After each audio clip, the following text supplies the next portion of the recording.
Olá, pessoal! Sejam bem-vindos a mais um Puxa Cadeira. Hoje a minha convidada especial é a professora Paula Cobucci. Paula é professora na Universidade de Brasília, formadora de professores, professora de língua portuguesa há 22 anos e está conosco hoje para falar sobre sequência didática na alfabetização. Paula é uma amiga, acima de tudo, é uma amiga pessoal, uma pessoa com quem eu pude trabalhar, com quem eu pude estudar por muitos anos. E aqui eu divido essa cadeira, puxo a cadeira e convido a Paula para conversar conosco. E detalhe, Paula tem um último título conquistado, o título de vovó, do qual ela tem muito orgulho e vai conversar um pouco conosco sobre isso. Bem-vinda, Paula.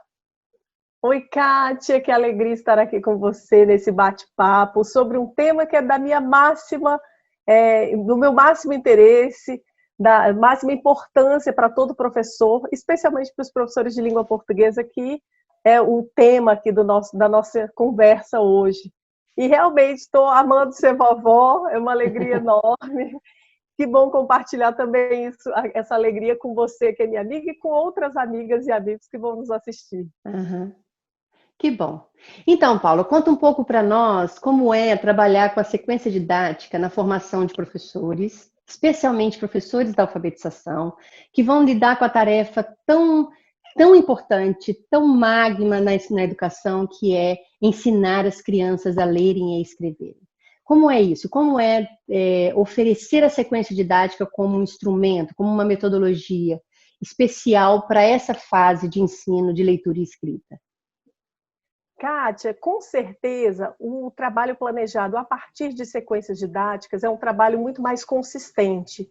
Qualquer professor vai ter a oportunidade de fazer um planejamento pensando sempre na intencionalidade, pensando na articulação entre cada atividade, das atividades entre si, de um texto com as atividades propostas, com jogos, com brincadeiras. Então, esse é um grande diferencial de qualquer trabalho organizado a partir de sequências didáticas. Uhum.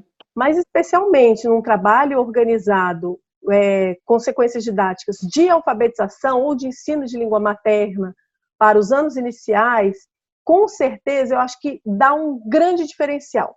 Porque a gente tem muito aquela prática na escola de pegar aquelas folhinhas pedagógicas, folhinhas didáticas, aquelas folhinhas que a gente sabe, avulsas, que estão ali prontas. Às vezes a professora chegou esbaforida, cheia de sacola, pegou uma folhinha daquela e já vai com ela para a sala de aula sem um planejamento mais consistente. Ou então uma prática que também é muito corriqueira, que também é fruto de um baixo planejamento, é quando a gente dá somente sequência ao que já está no livro didático. Então, assim, quando o professor tem a consciência do trabalho organizado a partir de uma sequência didática, o trabalho é muito mais, além de consistente para os alunos, eu tenho certeza de que muito mais motivante para o próprio professor. Eu acho que a gente que escolhe ser professor, a gente ama a profissão, a gente gosta de fazer um bom trabalho, a gente quer fazer o melhor para os nossos estudantes. Então, se a gente organiza um trabalho pensando em cada atividade, em uma atividade levando a outra, uma atividade encaixando na outra, aquilo dá uma satisfação para nós e isso certamente vai se refletir na aprendizagem dos nossos alunos. Sim, você sabe, Paula, uma coisa que eu penso quando eu falo sobre sequência didática, quando eu venho aqui nesse canal dizer para as pessoas, olha, sequência didática é uma maravilha, e eu falo isso com a boca cheia, porque eu penso mesmo na minha prática que sequência didática, ainda que eu tivesse 15 anos de magistério, a sequência didática revolucionou o meu planejamento de ensino de língua, quando eu passei a considerar a sequência didática na minha prática.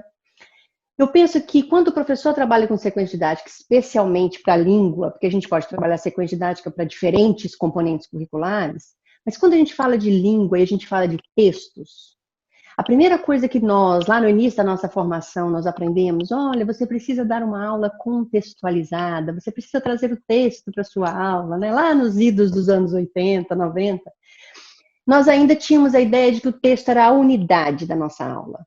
Né? A gente estava avançando, porque saiu da unidade da palavra, da frase para o texto. Então já era um grande avanço na nossa geração de professores recém-formados. Mas quando eu penso hoje que o professor já tem esse texto, ele tem muito material com texto, mas muitas vezes esse texto, como você disse, está avulso, Hoje ele traz um texto, amanhã ele traz outro, depois ele traz outro, a criança fica meio baratinada, porque é muita informação e ela não constrói um fio condutor, não constrói um contínuo, né? Um contínuo desse aprendizado. E aí, eu penso que na alfabetização isso é crucial, porque todos os processos que a criança vive na alfabetização, eles são somatórios. Hoje ela aprende o som de uma letra, amanhã ela aprende a grafia dessa letra, depois a outra, e isso é somatório, porque ela precisa juntar tudo para construir a escrita. E eu penso que a sequência didática faz esse papel, né? Construir esse contínuo. Kátia, com certeza hoje a gente pensa mesmo em alfabetizar letrando ou letrado alfabetizando. As duas coisas, não é? E então a gente não tem mais essa concepção de aprender hoje uma letra, uma sequência de letras, juntar letras. Quando a gente parte dessa concepção de alfabetizar letrando, eu nem vejo outra solução a não ser trabalhar a partir de uma sequência didática. Então, de textos, gêneros. Exatamente. Então, a gente vai começar a sala de aula, a gente vai começar com um despertar do interesse dos alunos, pode ser uma música, pode ser com jogos, brincadeiras. A partir daí, vai ter alguma relação com um texto, e é um texto real, concreto, interessante. Dali daquele texto, a gente pode até trabalhar com algumas palavras, ver qual é a maior palavra, a menor, a primeira letra, a última letra, comparar, e se eu mudar um...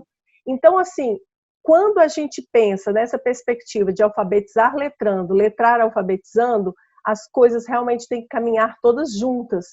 Então, eu vou trabalhar com leitura de texto, com a produção de texto. Vou ter que considerar necessariamente os 4 eixos para o ensino da língua materna. Então, além de leitura e produção, oralidade, análise linguística. Fala, escuta. Exatamente. E o que eu acho fantástico é, depois que nós fizermos essa elaboração da sequência, voltar e fazer uma análise. Será que eu, de fato, consegui contemplar todos os eixos para o ensino da língua materna, da língua portuguesa? Ou ficou muito só na leitura?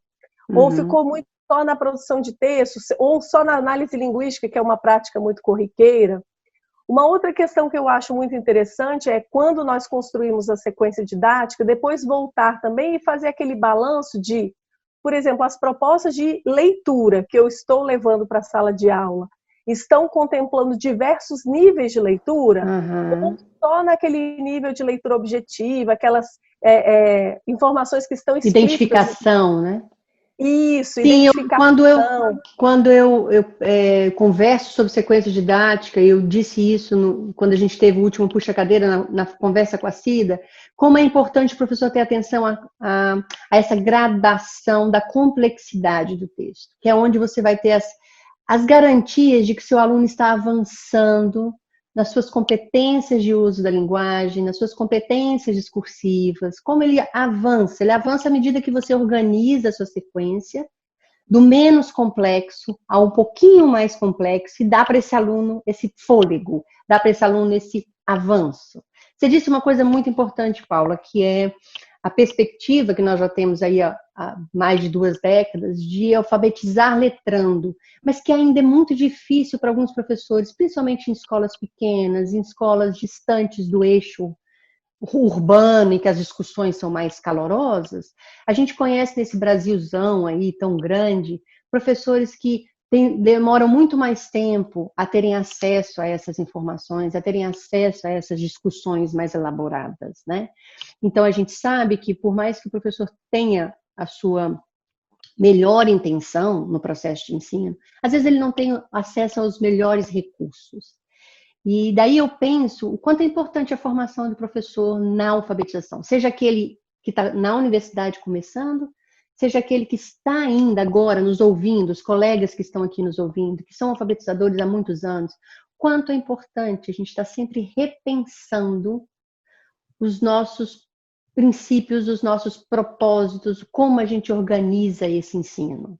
E você trabalha com formação, trabalhamos com formação, né? Como isso é importante? Kátia, muito importante. Nós temos um programa que é o Pacto Nacional pela Alfabetização da Idade C.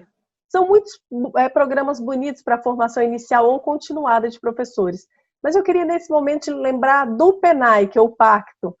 É Foi um projeto interessante do governo federal anterior, em que todos os alfabetizadores do Brasil tiveram que passar por essa formação.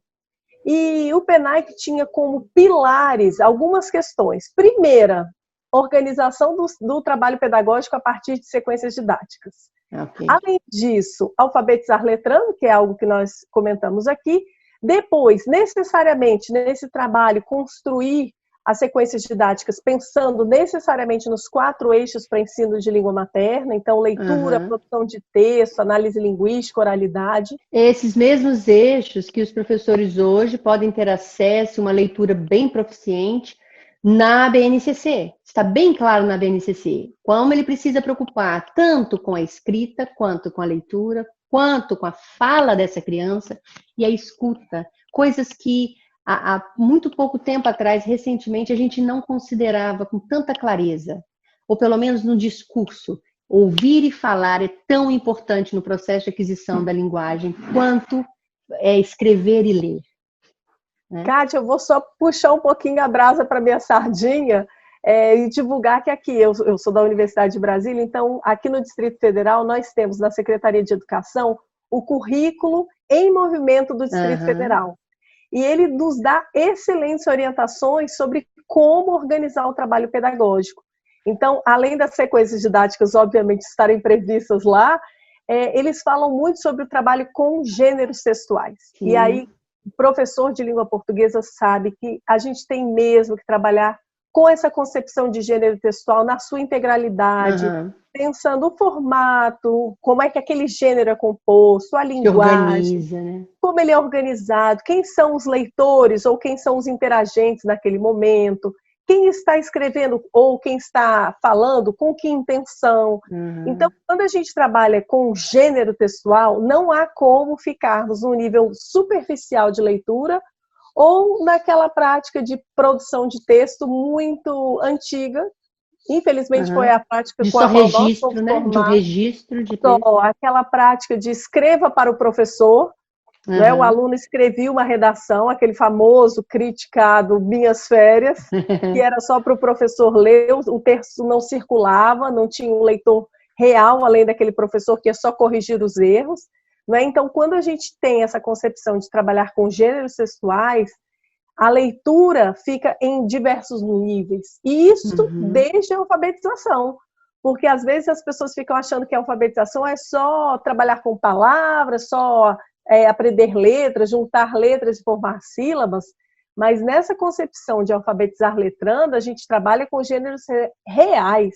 Com práticas sociais, né? Como que essa criança vai ser preparada para se sentir capaz, para se sentir inserida na sociedade e fazer da sua linguagem uma ferramenta identitária, uma ferramenta de existência social. Acho que esse é um divisor de águas dentro da nossa geração, como a nossa geração pôde estudar e pôde ser alfabetizada e pôde conhecer a linguagem, a comunicação e expressão dentro da escola, né?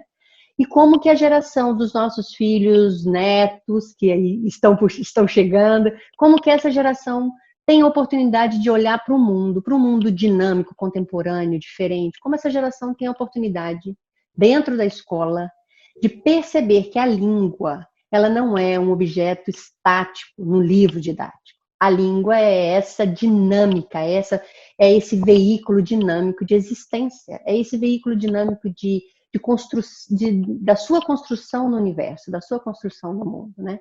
Eu acho que essa é não só uma área deliciosa da gente conversar, a gente pode sentar aqui e conversar uma semana sobre língua portuguesa, que há muito o que dizer, mas eu acho que é especial, quando se fala em alfabetização, e a gente sabe que brilha os olhos do professor, nós estamos falando de uma etapa que nós temos a possibilidade de cativar, de conquistar essa criança, para olhar para a linguagem, para olhar para a escrita e para a atividade de leitura com o peito aberto, com o coração aberto, e gostar de fazer isso, e se interessar em fazer isso. Acho que essa é um presente para essa etapa da formação das crianças na escola.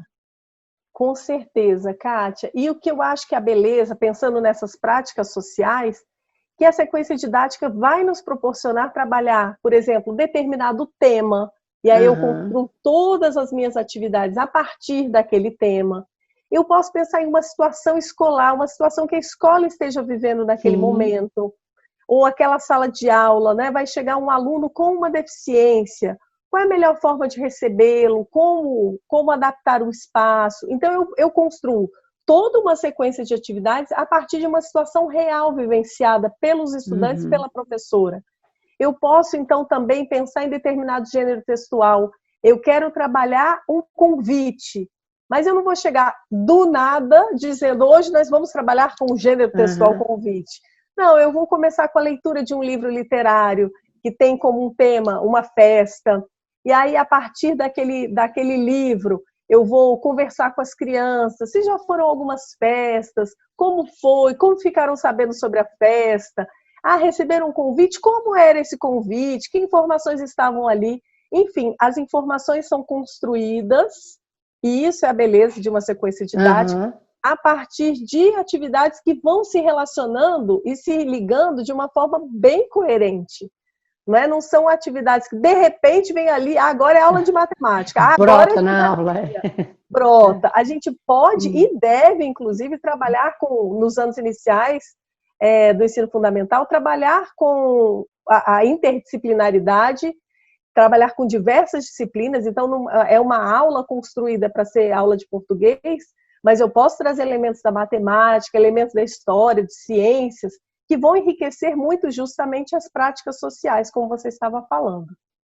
E vão também trazer um ganho especial para essa geração de professores que segue a nossa geração, que é conceber, entender que a língua portuguesa não é um espaço no currículo.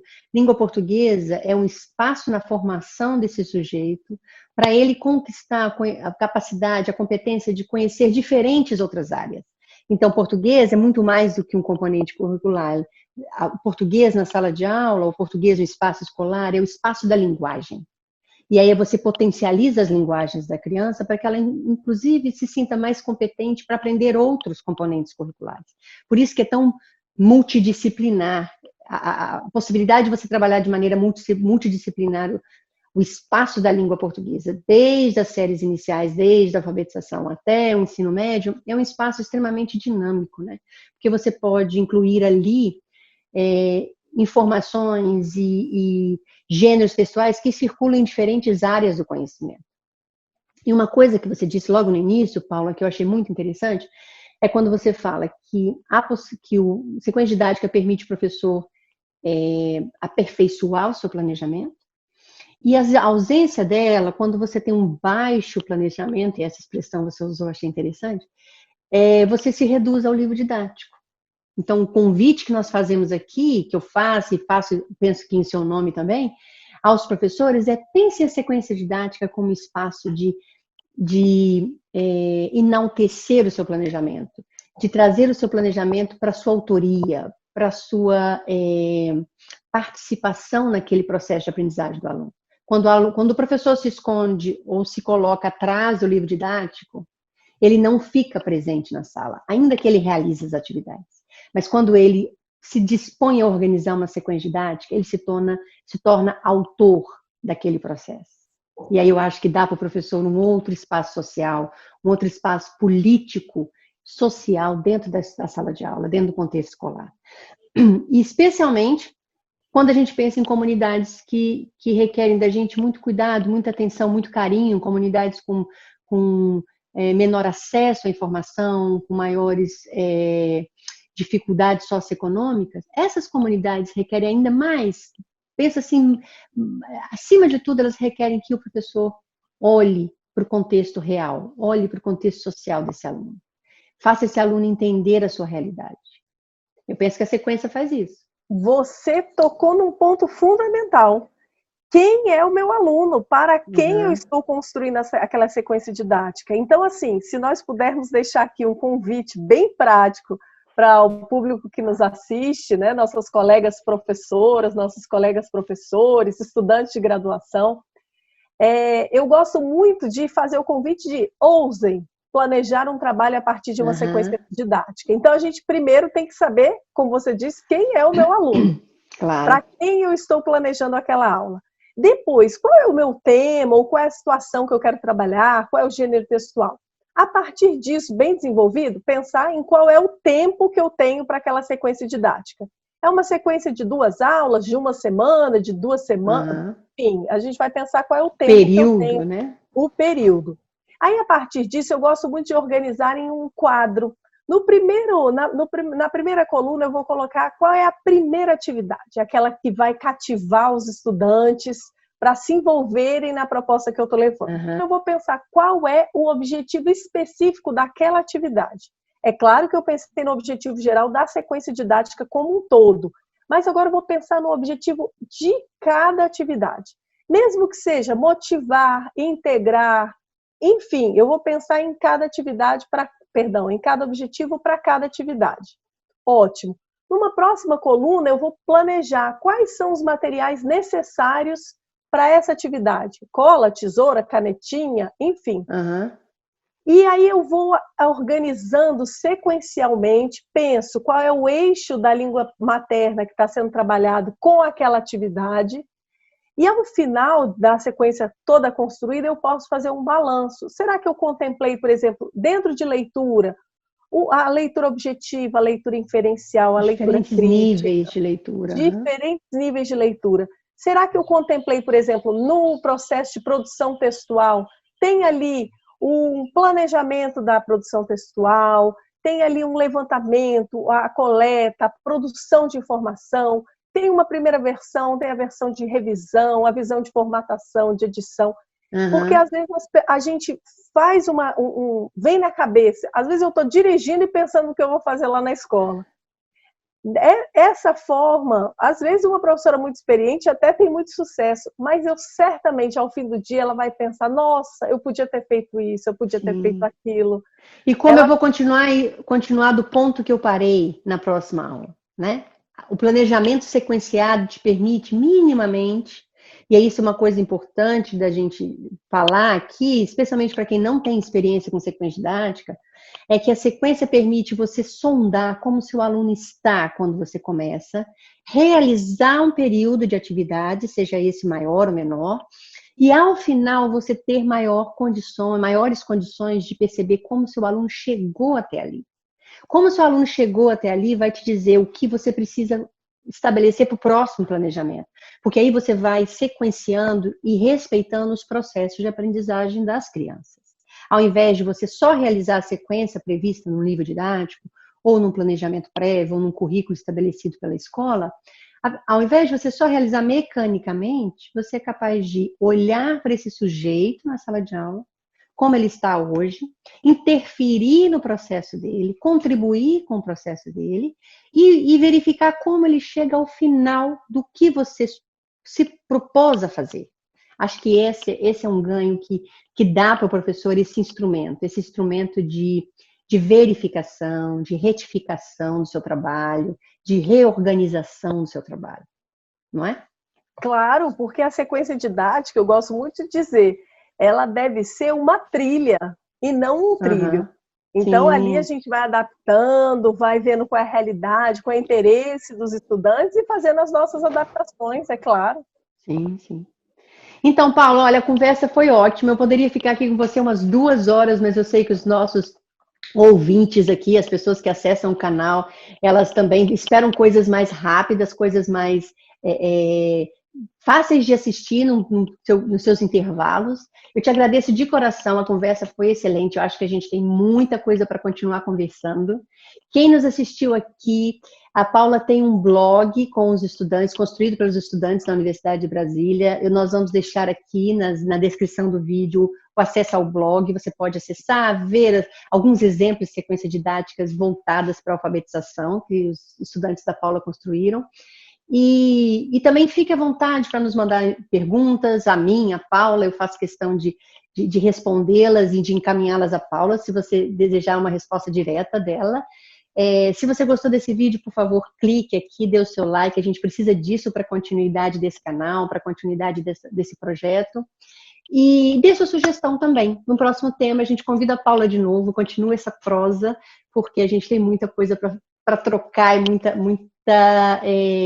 muito palpite para dar nessa sala de aula dos professores. Obrigada, Paula, e seja bem-vinda. Aqui esse espaço é seu, espero que você possa voltar outras vezes. Obrigada, Kátia. Adorei esse espaço aconchegante de conversa com professores sobre língua portuguesa, sobre sequência didática, que são temas da nossa paixão. Então, agradeço por esse momento de interação, de diálogo, e eu também espero receber aí perguntinhas para a gente continuar conversando. Ok, obrigada, querida. Um beijo grande e a gente se vê. Beijo!